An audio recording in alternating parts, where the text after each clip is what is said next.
Do you want the top of the line 29-inch BMX bike? Then check this bike out right here. What up everyone? Welcome to our YouTube channel. Today we're going to do an explain and review on the Race Inc RA29 29-inch BMX bike. Like always, I'm going to run through the whole bike, tell you everything about this bicycle from front to back. So let's get to it.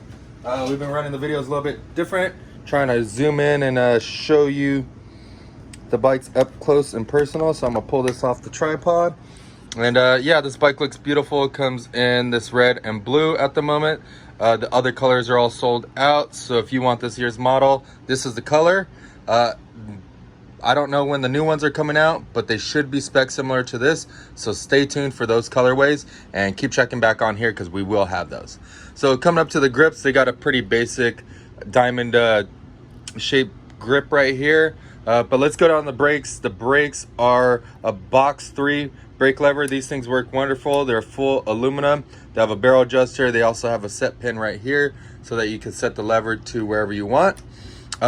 These brakes work really well with V brakes, and we've sold a lot of these levers to customers that are having problems with the regular V brakes, or the lever is just the incorrect lever for it. So try these brake levers out if you need your brakes to work a lot better. These work awesome. Going to the handlebar, let me see, I'll pull over here. This is a 6-inch rise handlebar. This is a Race Inc bar. It comes in a really nice chrome finish. Just kind of tribute to the old school style. It also has a Jaguar Teflon coated stainless steel brake cable, so the brakes work really smooth.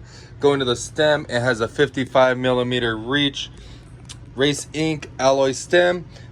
For the reach of it, it's 55mm from the center of this tube.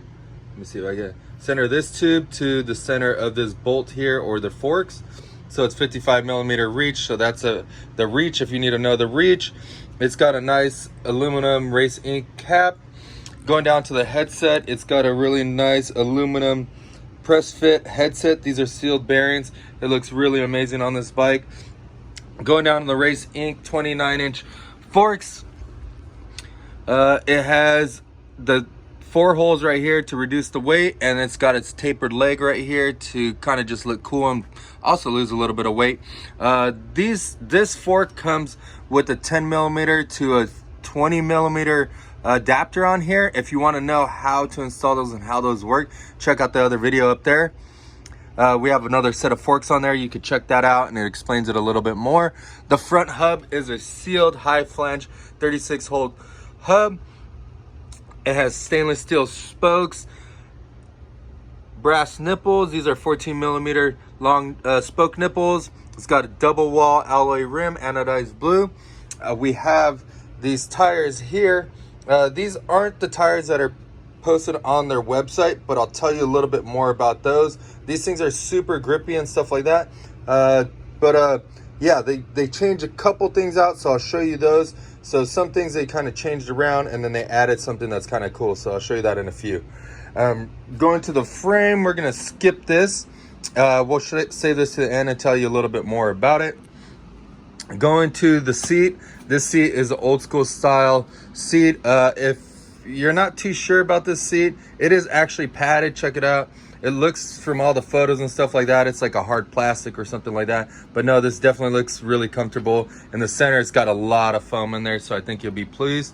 Going down to the seat post, we're gonna hold off on that because that has to do with the tires, and we'll explain about that in a little bit. It's got an alloy Race Inc seat clamp. Going down to the bottom bracket, it's got American sealed bottom bracket. This bottom bracket is a Redline bottom bracket. Then to the spider and sprocket. The sprocket is anodized blue, and so is the spider. If you want to know the teeth count, just hit the link up there and it'll have all the specs and tell you everything about it.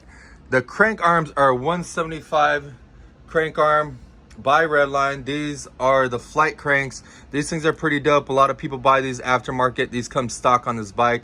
I think that's pretty rad. The pedals are a 9/16 axle size.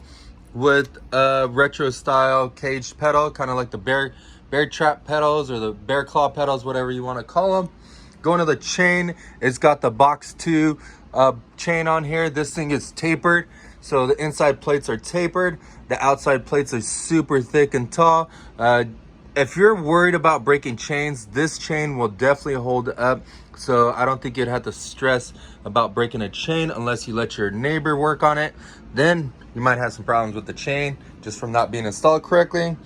Going to the brakes, these come with the box 3 alloy brakes and the box 3 brake pads. These brakes work really, really well. These are 108 length brake arm. If you need brakes for your bicycle, which is a 29, you're gonna need the 108 length. These things work amazing. Definitely check those out. Going to the tires. Now here are the Nova 700 by 52, I believe. Let's see. Yep, 52C. That is about a 29-inch by 2.0 wide tire. These things have a lot of knurling on it, super grippy. The rubber is pretty soft, so it'll definitely grip almost anything. So the website says, well, Race Inc.'s website says that these come with IRC's 29 by 2.0 tires, and they have a gum wall, but this bike was probably produced during COVID, so they didn't have tires. So they probably threw these on to get these bikes out the door. So look at that as a change. And if you're bummed about the IRC tire, just know that they definitely upgraded the black seat post to a box 2 seat post, alloy seat post. This thing's anodized blue instead of being black. I think it looks amazing on this bike, and I think it is a good substitute for the tires, because you could always find some gum wall tires. But actually, gum wall tires are pretty hard, so I do understand if you're worried about that. But there are a lot of tires out there available, so that's what you might have to upgrade if you wanted to look like the original. But besides that, these tires are really good. I think they'll hold up to anything you guys can throw at them. And then we're going to the back wheel. Back wheel is the same exact as the front wheel, but it comes with a freewheel on the back, obviously, for the rear. This has a 17 tooth freewheel on here, and yeah, also got sealed bearings with the stainless steel spokes and the double wall rim. This has, I'm going to show you here, an axle adapter on here, so it goes from 10, 15, 20, but you could also purchase these bad boys. I'll try to pull these out. I should have had these ready. So you could also purchase these aftermarket, the dropout savers. So these will slide in just like so inside of the frame, and then you can run a regular 3/8 axle or 10mm axle right there, and they bolt together with some Allen wrenches or hex head tool. And yeah, it's pretty sick. So as far as this bike, looking at this bike and having some of our team riders ride this bike, everybody has told us that this bike rides phenomenal. The first thing they usually say is that the bike is really, really light. Also too, that it runs really smooth right out of the box. They don't have any problems with the pedals popping, the chain popping, the headset or anything loose. They just love the bicycle. They're actually surprised that it rides so good, because a lot of people are skeptical, but this bike looks really nice. If you look at it, the frame does look a little bit different. Right here on the bottom bracket, it has this little gusset, but I could tell that that's there just so it adds some added strength. It's also got a gusset right here. Looks pretty cool, a little bit different than everybody else. All the welds look really amazing, really nice beads on them. All the graphics look really, really good. Even back here, it has a gusset on the back, but I've seen some where they just weld a little plate right here. This one actually wraps around all the way to the bottom, and it kind of holds everything together. So I know that thing's gonna be pretty tough. I've broken a lot of frames in the past, and that's pretty cool that they have that, because I know that that'll hold up to anything you could throw at it. It does have the loop tail rear end. This thing is a full 6061 aluminum frame. But here's another cool thing that I noticed, is that there's not much clearance on most frames with the chainring, and they actually pinched it right here to give it a lot of room right there. So I think that's pretty cool. If you're looking to upgrade this thing, you can totally do that with no problem. Overall, this bike is awesome. I hope you liked this video, and I hope this helped you out and make a decision to purchase one of these Race Incs. If not this year's, possibly next year's. But if you jump on it this year, these things are on sale. They're ridiculously low price at stackbmx.com. Head over there, buy some of those so that I can buy some other bikes and have bikes for you guys to buy. Thanks a lot for watching this, and we'll see you next time.